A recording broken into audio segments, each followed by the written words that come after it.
आज के क्लास में प्रैक्टिस सेट 2 के लास्ट 5 क्वेश्चंस बचे हैं, उनको सॉल्व करेंगे। जिन लोगों ने मेरी पहली वीडियो नहीं देखी है वो डिस्क्रिप्शन लिंक में जाके इससे रिलेटेड पहले की वीडियो देख सकते हैं। शुरू करते हैं। क्वेश्चन नंबर 21 है, एक राशि साधारण ब्याज पर 10 वर्ष में दोगुनी हो जाती है तो कितने वर्षों में यह समान ब्याज दर पर तिगुनी हो जाएगी। तो पहले वाली जो कंडीशन दी है 10 वर्षों में दुगनी हो जाती है, इससे हमारा जो ब्याज दर है वो निकल आएगी। तो मान लें ब्याज दर आर है, एन बराबर कितना हो गया 10 वर्ष हो गया, और धन हमने मान लिया x रुपये था। कितना था? x रुपीज़ था। ठीक है, और 10 वर्ष में कितना हो गया? 2 गुना हो गया। तो 10 वर्ष बाद कितना हो जाएगा? बाद 2 गुना। 2 गुना का मतलब 2x हो जाएगा। 2x रुपये हो गया। तो x रुपये से 2x रुपीज़ हो गया तो ब्याज कितना हो गया बताइए? ब्याज बराबर कितना हो गया? ब्याज बराबर कितना हो गया? 2x माइनस x, तो बराबर x हो गया। अब हम फार्मूला लगाएंगे। हमें ब्याज पता लग गया, ब्याज बराबर x हो गया। तो ब्याज बराबर क्या होता है? साधारण ब्याज। साधारण ब्याज बराबर क्या होता है? n into P into R upon 100। n क्या है? n समय है, वर्षों में है। p क्या है? जो मूलधन था या जितने रुपए हमने जमा किए थे वो थे। r ब्याज दर है और अपॉन 100। तो हमको ब्याज पता लग गया, x था, और मूलधन हमारा कितना था? x था। n कितना था? 10 वर्ष है, और मूलधन हमारा x है। r हमको निकालना है और अपॉन 100। ठीक है, तो x से x कट गया, 100 से 10 से 100 कट जाएगा, 10 आएगा। तो r बराबर इसके नीचे 1 मान लेंगे। r इक्वल टू कितना हो गया? r इक्वल टू 10% हो गया। तो पहली कंडीशन से हमारी ब्याज दर निकल आई 10%। अब दूसरी कंडीशन में क्या कह रहा? कितने वर्षों में ये समान ब्याज दर पर तिगुना हो जाएगा। तो अब r हमको पता लग गया 10% है।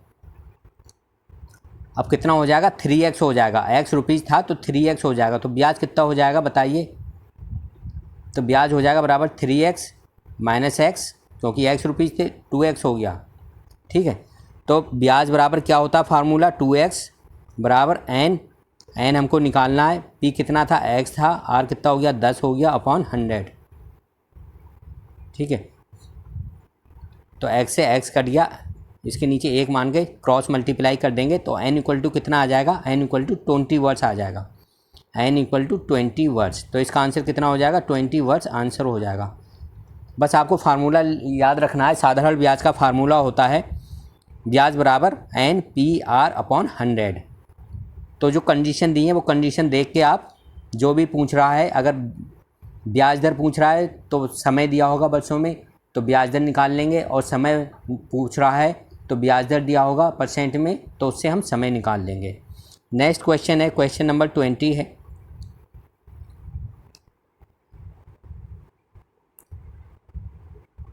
क्वेश्चन नंबर 22 है,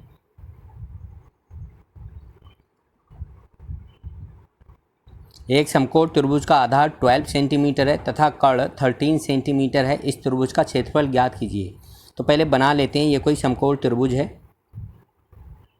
ठीक है, ए बी, ये ए है, ये बी है और ये सी है।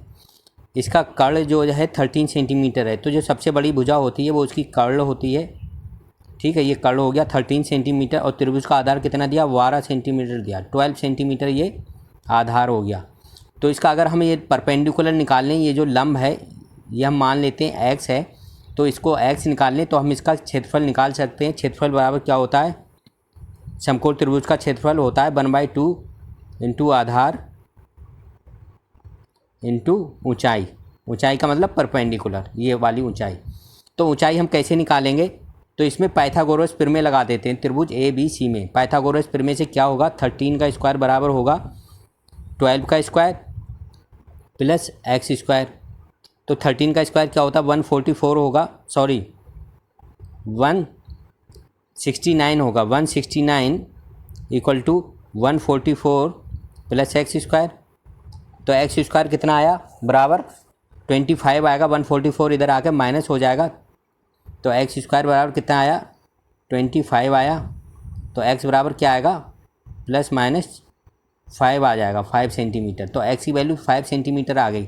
तो त्रिभुज की ऊंचाई कितनी हो गई, 5 सेंटीमीटर हो गई। तो समकोण त्रिभुज का क्षेत्रफल होता है 1/2 इंटू आधार इंटू ऊंचाई। ठीक है, तो फार्मूले में लगा देंगे 1/2 इंटू आधार कितना था 12 सेंटीमीटर है, 12 ऊंचाई हमने निकाल ली 5 सेंटीमीटर, तो 2 छंग 12 6 पंजे 30 कितना हो जाएगा 30 वर्ग सेंटीमीटर। तो ये इसका फार्मूला हो जाएगा। तो ये 1/2 आधार और इंटू ऊंचाई कब लगाते हैं, जब त्रिभुज की ऊंचाई दी हो और उसका आधार दिया हो, या ऊंचाई अगर नहीं दी होगी और समकोण त्रिभुज है तो ऊंचाई हम निकाल लेंगे। नेक्स्ट क्वेश्चन देखते हैं, क्वेश्चन नंबर 23 है।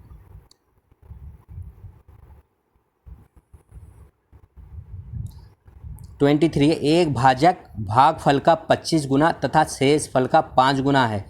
यदि भागफल 16 हो तो भाज्य क्या होगा। तो हम इनमें रिलेशन क्या है, भाजक, भागफल, शेष और भागफल, इन सब में रिलेशन क्या होता है। तो ये जिससे हम भाग देते हैं वो भाजक कहलाता है, ठीक है, और जिसको हम भाग करते हैं वो भाज्य होता है, और जो भागफल आता है वो यहाँ आता है भागफल, ठीक है, और जो शेष बचता है वो यहाँ नीचे शेष आता है।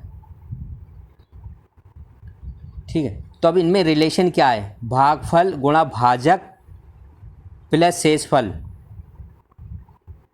क्या रिलेशन बनेगा। अगर भाजक को हम भागफल से गुणा करें और उसमें शेषफल जोड़ दें तो भाज्य के बराबर आ जाएगा। तो वही हमको लिखना है, क्या लिखना है, भाज्य बराबर क्या होता है, भाज्य बराबर भाजक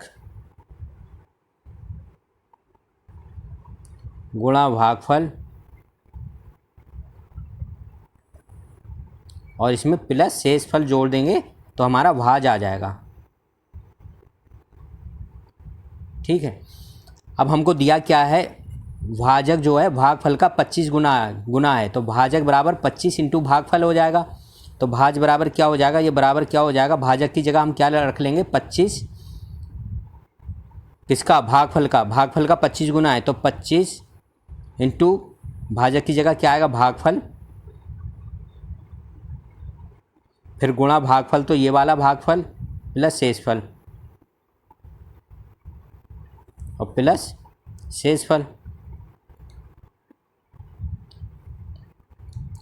अब शेषफल, अब भाजक जो है भागफल का 25 गुना है और शेषफल का कितना गुना है 5 गुना है, तो यहाँ पे लिख लेंगे 5 प्लस 5 भागफल, शेषफल की जगह क्या लिख लेंगे प्लस 5 भागफल लिख लेंगे। ठीक है, तो भागफल कितना है, भागफल 16 है, भागफल कितना दिया 16 है। ठीक है, तो भाजक कितना हो जाएगा, भागफल कितना दिया है 16 दिया है, ये भागफल 16 दिया है। ठीक है, तो भाजक कितना हो जाएगा, बराबर 16 गुणा 25 कितना हो जाएगा बताइए 400 हो जाएगा, और शेषफल कितना हो जाएगा, शेषफल हो जाएगा कितना बताइए 5 गुना है किसका, भागफल का, तो 16 गुणा 5 80 हो जाएगा। तो इन वैल्यूओं को जो अभी हमारी पहले इक्वेशन थी उसमें रख देंगे तो हमारा क्या आएगा, भाज आ जाएगा। तो भाज कितना हो जाएगा, भाज बराबर कितना हो जाएगा बताइए 400 गुणा 16, 400 गुणा 16 और प्लस 80, तो कितना आएगा 6480 आएगा, कितना आएगा 6480। तो भाज की वैल्यू इतनी हो जाएगी 6480, ये इसका आंसर हो जाएगा। बस आपको याद रखना है भाज किसे कहते हैं, भाजक किसे कहते हैं, भागफल किसे कहते हैं और शेषफल क्या होता है, और इन तीनों में रिलेशन क्या होता है। एक एग्जाम्पल से मैं समझा देता हूँ, जैसे 3 से हम 5 को भाग करें, ठीक है, तो क्या होगा 3 बन जा 3 और 2 आपका शेषफल बचा। अब हमें इसमें और इसमें रिलेशन बताना है, तो क्या होगा बताइए 5 बराबर किसके हो जाएगा, 3 की और इसकी मल्टीप्लाई करें 3 इंटू 1 और इसमें शेषफल जोड़ दें, जो शेषफल 2 बचा है ये जोड़ देते हैं शेषफल प्लस 2, तो आ जाएगा 5, 3 इंटू 1 3 हो गया, प्लस 2 बराबर 5 हो गया। तो वही मैंने लिखा था भाज बराबर होता है भाजक गुणा भागफल प्लस शेषफल। तो जो रिलेशन बन गया, फिर ये जो कंडीशन दी है इनसे हम भाज निकाल सकते हैं। अब क्वेश्चन नंबर 24 है।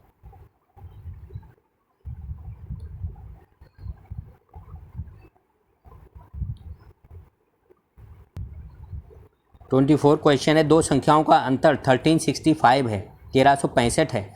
बड़ी संख्या को छोटी संख्या से भाग देने पर भागफल 6 तथा शेषफल 15 है। छोटी संख्या क्या है? तो हम मान लेते हैं एक संख्या x है और दूसरी संख्या y है। तो क्या दिया? x माइनस वाई कितना दिया है? 1365 दिया है। अब क्या कह रहा है? बड़ी संख्या को, अब बड़ी संख्या कौन सी होगी? यहाँ x बड़ी होगी, y छोटी होगी, क्योंकि x में से y कर रहे हैं माइनस, तो 1365 बच रहा है। तो छोटी संख्या से बड़ी संख्या को भाग देने पर क्या आ रहा है? भागफल 6 आ रहा है और शेषफल कितना बच रहा है? 15 बच रहा है। तो इनमें क्या रिलेशन होता है? तो x बराबर क्या हो जाएगा? x बराबर हो जाएगा 6y प्लस 15।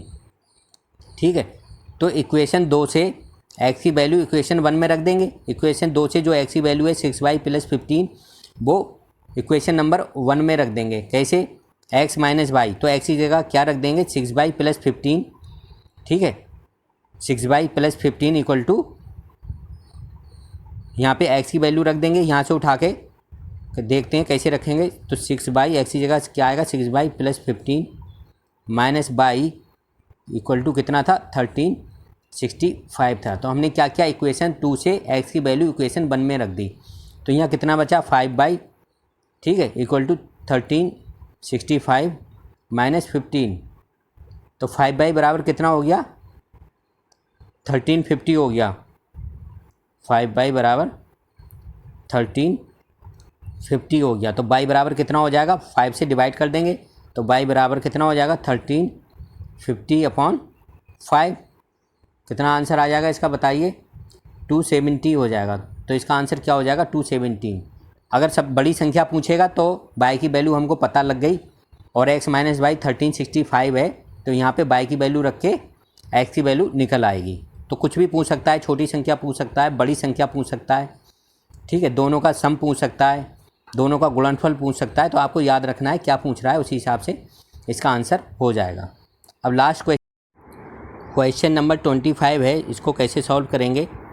यहाँ कोई त्रिभुज दिया है, ये एक त्रिभुज ABC दिया है, इसी में एक कोई लाइन D है जो BC के पैरेलल है। तो यहाँ पे दो त्रिभुज बन गए। एक त्रिभुज ये बना ADE और दूसरा त्रिभुज क्या बना? ये बड़ा त्रिभुज बना ABC। अब ये दोनों त्रिभुज क्या हैं? समरूप त्रिभुज हैं। जब जो दो त्रिभुज समरूप होते हैं, समरूप त्रिभुज कौन से हैं? ADE, त्रिभुज ADE, ठीक है, ये समरूप है किसके? बताइए किसके समरूप है? त्रिभुज ABC के, जो बड़ा त्रिभुज है, इस वाले त्रिभुज के समरूप है। जब जो दो त्रिभुज समरूप होते हैं तो क्या होता है? पहले त्रिभुज की ये वाली भुजा अपॉन बड़े त्रिभुज की ये वाली भुजा, तो क्या होगा? AD अपॉन क्या होगा बताइए? AB बराबर किसके होगा? D अपॉन BC के। तो हमको D अपॉन BC निकालना है, ठीक है। अब AD अपॉन AB हम निकालेंगे। AD अपॉन AB कैसे निकालेंगे? ये हम कैलकुलेट कर लें अगर, तो D अपॉन BC आ जाएगा। तो AD अपॉन AB हम इससे कैलकुलेट करेंगे। कैसे कैलकुलेट करेंगे? AD अपॉन DB दिया है, कितना दिया है? AD अपॉन DB बराबर कितना दिया है? 5/3 दिया है, ठीक है। तो दोनों तरफ 1 ऐड कर देते हैं, तो दोनों तरफ 1 ऐड करेंगे तो AD अपॉन DB प्लस 1 बराबर क्या हो जाएगा? 5/3 प्लस 1 हो जाएगा।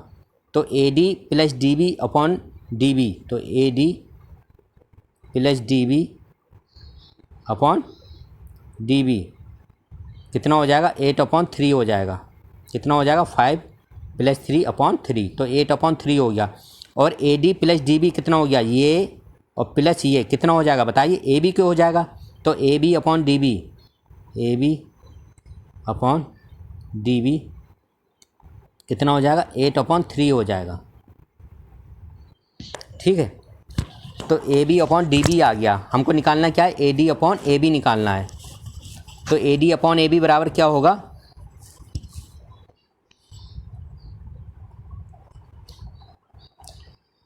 अब इसको हम क्या करेंगे, A D upon D B दिया बराबर 5/3, इसको लेते हैं हम A D upon D B बराबर 5/3 दिया है, इसको उल्टा कर लेते हैं। तो D B upon A D कितना हो जाएगा बताइए, D B upon D B पहले ऊपर लिख लिया और ए डी नीचे कर दिया, रिवर्स कर दिया या उल्टा कर दिया, तो 3/5 होगा। कितना हो जाएगा 3/5 इक्वल टू लिख लेते हैं यहाँ पे 3/5 हो गया। ठीक है, अब हम इस वाले को A B upon D B और D B upon A D इन दोनों को मल्टीप्लाई कर दें तो क्या बचेगा, इन दोनों को मल्टीप्लाई करेंगे तो कैसे मल्टीप्लाई करेंगे, A B upon D B, A B upon D B गुणा D B upon A D, बताइए क्या आगा 8/3 इंटू 3/5। ठीक है, ये 8/3 था और ये 3/5 हो गया, तो 3 से 3 कट जाएगा, कितना आएगा, और यहाँ से डी से डी कट जाएगा, तो A B upon A D कितना आया 8/5 आया। ठीक है, अब इसको उल्टा करेंगे, हमको निकालना है A D upon A B, तो A D upon A B कितना आ जाएगा, उल्टा कर देंगे, A D upon A B बराबर कितना आ जाएगा 5/8, उल्टा कर दिया। ठीक है, और ये किसके इक्वल था, ये इक्वल था D E upon B C के, किसके इक्वल था, D E upon B C के, तो डी अपॉन बी सी हो गया। तो डी अपॉन बी सी की वैल्यू कितनी हो गई 5/8 हो गई, तो इसका आंसर कितना हो जाएगा 5/8 हो जाएगा। तो इस तरीके से इसको कैलकुलेट कर सकते हैं। आज के क्लास में सिर्फ इतना ही, नेक्स्ट क्लास में हम प्रैक्टिस सेट 3 सॉल्व करेंगे। तब तक के लिए थैंक यू।